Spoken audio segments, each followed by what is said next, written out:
লাগে উড়াধুরা, তুমি কোন শহরের মাইয়া গো? লাগে উড়াধুরা।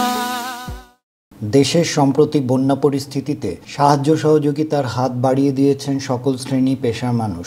মানুষের এ উদ্যোগ প্রশংসায় ভাসলেও কিছু কর্মকাণ্ড জন্ম দিয়েছে সমালোচনার। সামাজিক যোগাযোগ মাধ্যমে ছড়িয়ে পড়া কিছু ছবি ও ভিডিও মূলত এ আলোচনার কেন্দ্রবিন্দু। বন্যার্ত মানুষকে সহায়তা করতে ট্রাক ও স্পিডবোট নিয়ে বন্যা কবলিত এলাকায় যাচ্ছেন একদল তরুণী। এমন একটি ছবি ফেসবুকে একটি গ্রুপে পোস্ট করে একজন লিখেন, আপনারা গেলেন মানুষকে উদ্ধার করতে, অথচ এক বোটে আপনাদেরই জায়গা হয় না, তো গেছেন কেন? শো অফ করতে? মেয়ে নিয়ে মানুষ উদ্ধার করতে যায়, ছেলে অভাব পড়েছে, মেয়েটা পানিতে পড়ে গেলে তার জন্য আবার আরেক কাহিনী হবে। বন্যা কি একটা ট্যুরের জায়গা? অনেকেই নাকি ত্রাণ নিতে আসতে চায় না এই ক্যামেরার ভয়ে।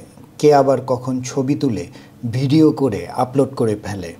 অনেক ভিডিও দেখলাম সুস্থ একজনের হাত ধরে পার করে দিচ্ছে, আর ওই টাইমে আরেকজন ভিডিও করে দিচ্ছে। ফাজলামি পাইছে? এইগুলারে কানে আর গালে দিয়া সবার আগে বের করে দেওয়া উচিত।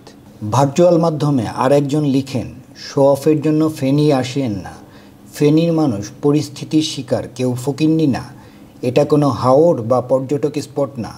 বিপদের সময় সাহায্য চাচ্ছি, অমানুষের মতো পর্যটন কেন্দ্র বানাবেন না। অন্যদিকে বন্যার্তদের সশরীরে সাহায্য করতে গিয়ে সমালোচনার মধ্যে পড়েছেন মিরাজ আফ্রিদি।